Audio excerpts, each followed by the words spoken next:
सभी सेवकों को नमस्कार। बाबा के परिवार में पोला त्योहार के दिन कैसा अनुभव मिला था? तो देखिए, महान त्यागी बाबा जुमदेव जी ने एक भगवान की प्राप्ति सावन वैद्य सृष्टि दिनांक 25 अगस्त 1948 को कि तब से बाबा निराकार अवस्था में ही थे। इस विधेय अवस्था में बाबा पूर्णतः परमेश्वर में मिलन हुए थे।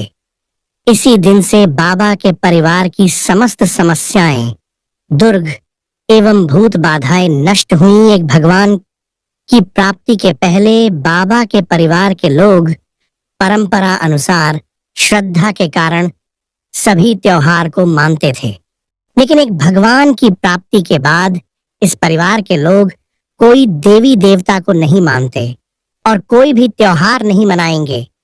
तब से बाबा का परिवार कोई भी त्योहार नहीं मनाते थे। बाबा ने एक भगवान की प्राप्ति के बाद कुछ दिनों में त्योहार था और उसके 2 दिन पहले बाबा निराकार अवस्था में आदेश दिया कि इस वर्ष पोला त्योहार घर के सभी लोगों ने मनाना चाहिए। बाबा के अनुसार पोला त्योहार मनाने का सुनिश्चित किया गया। दिन निकला। उस दिन सवेरे बाबा के घर पर दरवाजे के पास एक बड़ा सांप कुंडली मारकर बैठा था। वो सांप किसी भी आने जाने वालों को दिखता नहीं था, किसी को काटने प्रयास भी नहीं करता था। वह सांप किसी को भी नहीं दिखा। उस वक्त बाबा का ध्यान उस पर गया। वह सांप सिर ऊपर निकालकर शांत था, कोई भी हलचल नहीं करता था। यह बाबा ने देखा। इस समय भी बाबा विधेय अवस्था में ही थे। तत्पश्चात बाबा ने स्वयं ही एक छोटी लकड़ी लेकर उस सांप के सिर पर मारा। उस साधे मार से ही सांप मर गया। इतना बड़ा सांप और कुछ भी हलचल न करते हुए वह साधे मार से मरता है, यह देखकर बाबा आश्चर्यचकित हुए। उन्होंने खूब विचार किया। वे बोले, इतने लंबे समय से जो घर में दुख थे उसका असली जिम्मेदार यह सांप था। कोई तो भी मरने के पश्चात उसे मोक्ष प्राप्त नहीं हुआ। इस कारण वह सांप के रूप में भूत था। एक परमेश्वर की प्राप्ति के बाद इस घर में 24 घंटे जागृत रहने वाली शक्ति चैतन्य रूप में विचलन कर रही है। इसलिए वह यहाँ रह नहीं पाया और उस शक्ति के हाथों उसे मोक्ष चाहिए था। तदनुसार उसे परमेश्वर रूपी बाबा के हाथों मोक्ष प्राप्त हुआ। तब से आज तक उनके घर में कोई भी भूत बाधा नहीं हुई। बाबा आज जिस घर में वास्तव्य कर रहे हैं उस घर में चारों ओर प्रसन्नता है। वह उल्लासमय वातावरण है, क्योंकि वहां 24 घंटे जागृत शक्ति चैतन्य रूप में विचरित है।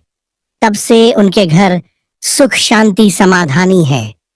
कोई भी त्योहार न माने, कोई भी देव को न माने, एक ही परमेश्वर की आराधना करें। कुछ विधि लिखित होना है। इस तथ्य अनुसार परमेश्वर को कुछ तो भी घटित करना था।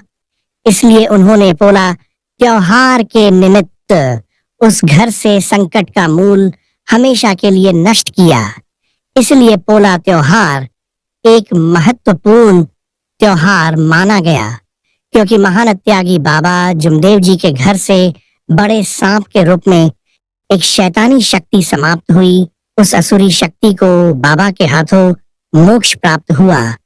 इस अनुभव से यह समझा जा सकता है कि जब भी किसी सेवक के घर मार्ग में आने पर साधे कार्य में कोई सांप या अन्य कोई जीव निकलकर आ जाइए, तो हो सकता है कि वही घर में एक असुरी शक्ति का कारण रहा होगा, जो भगवत कृपा से घर ही से बाहर निकल रही हो, ऐसा समझा जा सकता है। मानव धर्म के सेवकों ने भी पोला त्योहार अच्छे से मनाना चाहिए। जिस तरह सभी लोग पोला त्योहार मनाते हैं, उसी उत्साह से मनाना चाहिए। बैलों को गांव में घुमाकर लोगों का आशीर्वाद प्राप्त करें। इस दिन जो पकवान घर में बनते हैं वह पकवान बैलों खिलाना चाहिए। किसी भी प्रकार की पूजा करना नहीं चाहिए। मार्ग में रहकर नियम का पालन कर सेवकों को इस पोला त्योहार मनाना चाहिए। मार्ग में आने से पहले हम जिस प्रकार हम पूरी अंधश्रद्धा से ग्रसित थे और अपने दुखों को लेकर इधर उधर भटक रहे थे, लेकिन हमारी दुखों को दूर करने की शक्ति किसी के पास भी नहीं थी।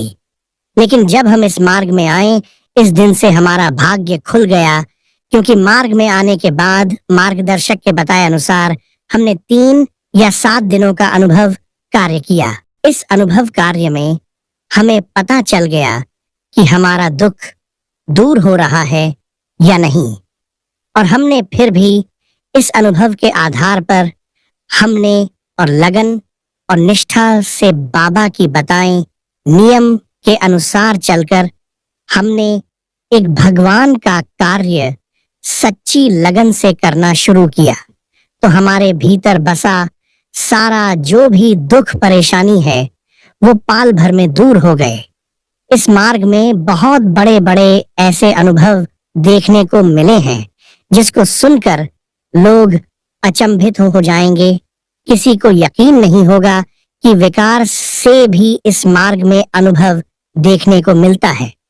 उसके लिए हम भगवान के सामने शब्द रखते हैं और बाबा हनुमान जी इस मंत्र के जारी हम एक साधे पानी का तीर्थ बनाकर पीते हैं। उसे तीर्थ से ही बहुत बड़े बड़े दुहख पल भर में नष्ट होते हैं। यह अनुभव इस मार्ग के सभी सेवकों को देखने को मिलता है। ये मोटिवेशन वीडियो आपको अच्छा लगे तो वीडियो को लाइक करें और ऐसे ही मोटिवेशन वीडियो देखने के लिए हमारे इस परमात्मा एक मोटिवेशन यूट्यूब चैनल को सब्सक्राइब करें। नमस्कार।